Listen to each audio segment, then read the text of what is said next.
Filipo Mwakibete ni mkuu wa idara ya viwanda, biashara na uwekezaji manispaa ya Kinondoni. Nimewaita ndugu waandishi wa habari, ni lengo kubwa ni kukumbushana kwenye eneo letu la Kinondoni kwa sababu tumebakiza muda mchache kufunga mwaka wa fedha wa serikali. Tuna miezi miwili ukitoa mwezi wa 4. Sasa tunapokusanya kodi za serikali mara nyingi lazima tukumbushane. Kwa hiyo nataka nikumbushe kodi kwa mapana na kwa ufupi tu kwamba mwezi wa 4 kuanzia tarehe 1 mwezi wa 4, grocery zote, baa zote, maduka ya vileo pamoja na mang shops ambazo zinauza vinywaji wanatakiwa waanze kukata leseni ambayo inadumu kwa muda wa miezi 6 kuanzia tarehe 1 mwezi wa 4 mpaka tarehe 30 ya mwezi wa 9. Sasa tunakumbushana ili kuepusha usumbufu ambao wanaweza kaupata, kwa sababu kabla hatujafanya ukaguzi na operation, basi tunapenda kumwelimisha mteja kwa kumkumbusha kwamba hakikisha analipa tozo za serikali kwa mujibu wa sheria na taratibu, lakini wahakikishe wanazingatia zile sheria na taratibu pia za kutokupiga muziki sana kwenye jamii ambayo inawazunguka, kwa sababu biashara lazima iangalie na ustawi wa watu wengine. Lakini kama hatutapenda kuona barua zinakuja nyingi za watu kulalamika kuhusiana na masuala pia ya kelele. Kwa hiyo nianza na mapato. Kwa hiyo mtu una baa, una grocery yako, hakikisha huu mwezi unaanza kukimbizana kuja kulipa. Baada ya hizi wiki 2 tutaanza sasa zoezi la kuingia mtaa kwa mtaa. Sasa si nzuri sana kuanza kukimbizana huko mtaani. Tukaona ni bora watu tuwakumbushe kwamba sasa ni wakati wa kuingia kwenye mfumo wa Tausi na kuomba leseni za vileo, lakini leseni pia za kawaida kwa wale watu ambao leseni zao zimeisha za biashara za kawaida wanatakiwa waanze kulipia mapema na wao, kwa sababu baada ya hii miezi kuisha, mwaka wa fedha unavyoanza mpya, maana yake mfumo wa Tausi utakuhesabia penalty. Sasa mfumo utakuchukua na kukuhesabia adhabu. Sasa hatupendi kumfikisha mteja wetu kwenye masuala ya fine na adhabu. Tunapenda mteja wetu alipe kile anachostahili kulipa, kwa kuwa adhabu sio sehemu ya mfumo wa kibiashara. Yaani adhabu maana yake ni unakuwa kama umekiuka taratibu. Zipo kisheria kwa wale wanaokiuka. Sasa kama msimamizi wa biashara kwenye manispaa ya Kinondoni tunapenda watu wa comply wenyewe, na ndio maana kuna mfumo ambao hauonani na mtu yoyote ambaye yuko ofisini. Wewe una comply, sisi tunaruhusu leseni yako unaipata uliko. Kwa niombe sana watumie muda wa miezi 2 iliyobaki kuhakikisha kwamba wanamaliza vile viporo vyote. Ukiibuka mwaka wa fedha mpya alafu hujamaliza haya, unaweza kujikuta ukapata usumbufu sana kwenye masuala mazima ya leseni. Tuna masuala ya leseni, kwenye masuala ya leseni pia kuna leseni za watu maforena. Nazo napenda niwakumbushe wajitahidi sana wale walio makeateka wao wahamasishe na wawaambie leseni inapoisha mfumo una count adhabu. Sasa si vema sana kuingia kwenye adhabu wakati muda utunao. Ukiona leseni yako imeisha, nenda kwenye mfumo wa Tausi, omba. Unashindwa kuomba, sisi kama ofisi tuko masaa 24 kukusaidia. Utatutumia taarifa zako. Tuna vijana tumewapanga, tunawatumia taarifa, wanasaidia kuomba hizo leseni kwa haraka ili kuepusha kupata uchelevu wa leseni. Lakini leseni pia ni dokumenti halali inayompa mtu fursa mbalimbali za kibiashara. Kwa wasiangalie leseni tu kama leseni, waiangalie leseni kama fursa. Kwa hiyo fursa za leseni ni nyingi, siwezi kuzielezea leo, lakini natamani sana watu wa comply. Tax clearance ni muhimu sana kwa sababu ni document kiambata pamoja na namba yako ya NIDA na TIN namba kuonyesha mnyororo wa malipo yako kutoka kuanzia TRA mpaka kuja kwenye leseni. Sasa ni waombe sana wale ambao hawakuenda kukadiliwa na wao waunganishe hizo tax clearance miongoni mwa document ambazo tunahitaji pia kwenye maombi ya leseni. Lakini hizi document ni muhimu, lazima ziwe zina uwiano. Lakini kuna masuala mazima ya mabango ya biashara. Mabango ya biashara yaliyoko manispaa ya Kinondoni, tunaomba sana mtu ukishaweka bango lako fuata taratibu. Tuna vituo sasa hivi, tuna kanda ambazo zinatoa huduma, kwa maana ya tuna kanda 7 ambazo zinatoa huduma kwenye eneo. Kuna Bunju, kuna Wazo, kuna kanda ya Tegeta hapo ambapo ni Kibo kituo kipo, kuna Mikocheni, kuna Msasani, kuna Namanga na kuna Magomeni. Vituo vyote hivi sisi viko wazi siku 6 za wiki mpaka Jumamosi tupo tunafanya kazi. Hasa tumetoa tu Jumapili.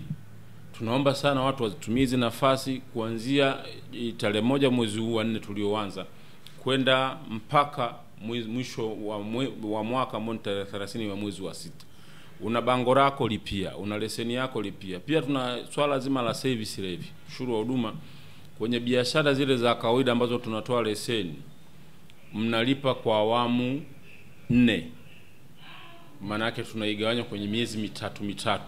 Na fedha yake ni ndogo. Kwenye mtu ana kioski chake na duka reja ni 48 tu kwa mwaka mzima. Kwa watu wajitahidi walipe hizo ili mwisho wa siku kusiwe na muingiliano wa hizo. Na kuna wale ambao ni wafanyabiashara wakubwa, service levy nafikiri wanajua ni miezi mitatu. Tuwakumbushe. Sasa imebaki miezi 3, wa 4, wa 5 na wa 6. Wahakikishe wanalipa kiporo kilichobaki cha hii miezi. Lakini pia tunakumbushana kwenye wale wamiliki wa nyumba za kulala wageni. Tuna vitabu vya manispaa ya Kinondoni. Usinunue kitabu stationary. Fika Kinondoni, chukua kitabu chako, jaza taarifa za mteja vizuri ili tuje tukupigie hesabu yako kwa kila mwezi unapoisha. Sasa si vema tukaanza kutumia utaratibu wa ukaguzi.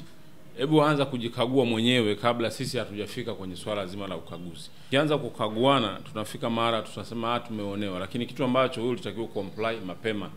Mimi kama mkuu wa idara ya viwanda, biashara na uwekezaji nasisitiza hili kwa sababu tunahitaji Watanzania wafike mahara wa enjoy kulipa kodi. Walipe kodi kama sehemu ya maisha yao na kama sehemu ya biashara. Kwa sababu kodi ni sehemu ya biashara.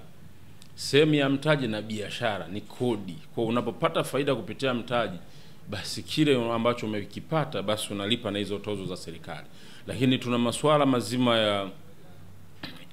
ya masokoni.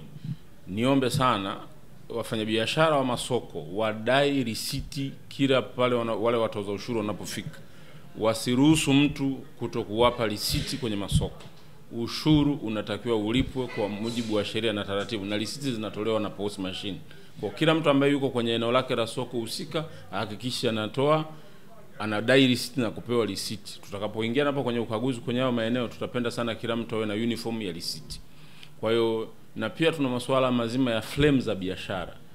Yoyote tunajua kabisa frame ya biashara hujalipia, mikataba ipo, tunaendelea kuisign na kuijaza kwenye mifumo. Lipia kwa mujibu wa taratibu. Kodi zetu ni ndogo sana. Nafikiri wengi wanafahamu frame zetu za biashara tunavyozipangisha za kwenye masoko na maeneo mengine. Changamkieni hii fursa kabla watu hatujaanza kupeana mikataba ya kuondoana kwenye hizo frame. Kwa sababu tutakapofika sehemu tunaanza kuondoana kwenye frame za biashara, haiwi uunguana. Uunguana ni wewe kulipa kodi. Lipa kodi ya serikali, endelea kufanyia biashara eneo lako bila kuwa na bugdha yoyote, na hiyo ndo misingi ya biashara. Kwa sababu unaoacha kwenye biashara wakapata ule usumbufu, maana yake tafsiri hata kwa mteja unayemhudumia inakuja kwamba huyu mtu ni msumbufu hata kulipa vitu vya serikali. Kitu ambacho sasa hatupendi tufike huko. Tunatamani kila mtu afanye kulingana na utaratibu. Na kuna watu wanaojenga vibali vya ujenzi. Mtu anasimamisha tu jengo lake halina vibali vya ujenzi vya manispaa ya Kinondoni. Tukikuta unaendelea na shughuli za ujenzi hujakata kibali, tutakufungia. Sasa si vema umeweka simenti yako hapo, mchanga wako, halafu tunakuja huna kibali, tunasema fundi asimame. Uungwana ni kukamilisha zile taratibu. Vibali viko wazi, wa mainjinia wapo kwa ajili ya kuvitoa kwenye vituo vyetu vya mapato ambavyo ni kanda zile za mapato. Sasa nitoe wito kwa Watanzania wanaotaka kuanzisha ujenzi wao kwenye manispaa ya Kinondoni, basi vibali vya ujenzi ni muhimu sana wavizingatie. Parking, jitahidini wamiliki wa magari kuswap parking. Unapofika mahali hakikisha unakutana wale wanaokusanya, wanakupa hiyo risiti yako, unaendelea na taratibu kuepuka usumbufu Kuna wakati mwingine unaweza ukawa na dharura ya safari ya haraka, lakini unasimamishwa kwa sababu ya parking. Niombe sana tufike mahala tulipe kodi kwa mujibu wa sheria na taratibu, na tuzingatie muda tunaokubaliana. Sasa tutakapofika wakati tunaona kuko kimya, tutaingia mtaa kwa mtaa. Sasa si nzuri sana kutumia operation za ukaguzi na nini. Tunataka mfanye biashara kwenye eneo la Kinondoni kwa utulivu, kila mtu aendelee kufanya biashara bila kuwa na bugu yoyote, na wakumbusha na kuwapa elimu. Kamilisha taratibu ili uendelee na shughuli zako bila kuwa na shida. Pia kuonana na maafisa kila wakati haimaanishi ndio ufanyaji wa kazi. Tunataka maafisa wafike mara waje kwa kwenye ofisi yako kunywa hata soda basi, lakini isiwe tafsiri ya kusema bwana lazima tuje tuangalie duka lako, mbona halijakamilisha hili, halijakamilisha hili. Naamini sheria za biashara ziko wazi na wadau wafanyabiashara wa jumla wanazipitia na wanaziona. Kwa hiyo baada ya kusema, ndugu waandishi, niendelee kusisitiza mapato haya ni kwa ajili ya mustakabali na ustawi wa jamii yetu ya Kinondoni na taifa kwa ujumla wake. Hii kodi ni ya serikali. Na niwaombe sana watu wakimbizane ambao wanafungua biashara mpya wakachukue tini TRA na wapitie hizo tini kwa ajili ya kuunganisha na masuala ya leseni. Vitu hivi vinaenda pamoja. Sisi ni familia moja, tunafanya kazi kama familia. Sasa sitegemei mtu tunafungua biashara afu haina tini namba. Hii si sawa. Fungua biashara iwe na tini, na hiyo tini iwe na tax clearance pamoja na leseni. Dokumenti zikiwa pale ofisini kwako, kwa kweli utakuwa na utulivu. Hizi guest, nyumba za kulala wageni, ni muhimu kuandika wageni na ni muhimu kuwa na leseni pia na zenyewe. Kwa baada ya kusema haya, niwashukuru sana kwa kuwa muda wenu, lakini niombe sana pia ndugu waandishi, popote mnapokuwa muwe mabalozi kwenye masuala ya kijamii pamoja na biashara, kwa sababu nyie ni daraja kati ya jamii na serikali, ni daraja kati ya wananchi na sisi. Kwa hiyo tuendelee kuhamasishana, tuendelee kupeana elimu ili mwisho wa siku tufike Watanzania tukae kwenye track, tuweze kuishi bila kuwa na changamoto za ukaguzi na nini, ili mwisho wa siku kila mtu afanye kipande chake na shughuli zake ziendelee bila kuwa na bugudha yoyote. Mwenendo ni mzuri wa ulipaji toka tumeanza Julai 1 wa ulipaji. Sasa kipande hiki tunakumbusha kwa sababu leseni nyingi zina expire kuanzia mwezi wa 4 mpaka mwezi wa 6.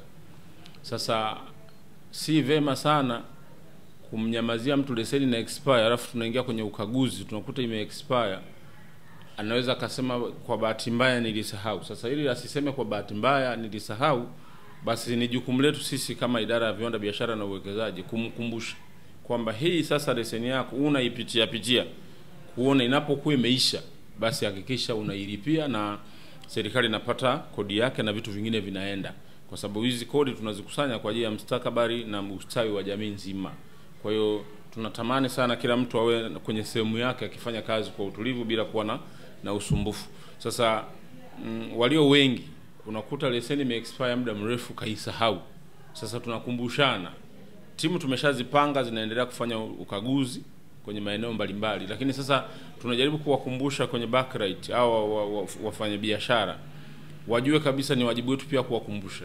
Sio tu pia tu kufanya ukaguzi, lakini ni jukumu letu kuwakumbusha, kuwaambia hizi document ni muhimu, zinapokuwa zimeisha basi uwe unaipitia. Na mara nyingi imetokea mfanyabiashara nakumbuka kupanga bidhaa lakini anasahau kuangalia leseni yake inaisha lini. Ni hali tu ya kawaida. Sasa kukumbushana kama sehemu ya document ya muhimu. Ndio maana tumewaita waandishi wa habari ili angalau wao watu sasa wafike mahali wajue ni jukumu lao kuhakikisha kwamba wana comply masuala mazima ya ulipaji wa kodi. Kwa biashara yako unayoanzisha, hakikisha inakuwa na leseni yako pale.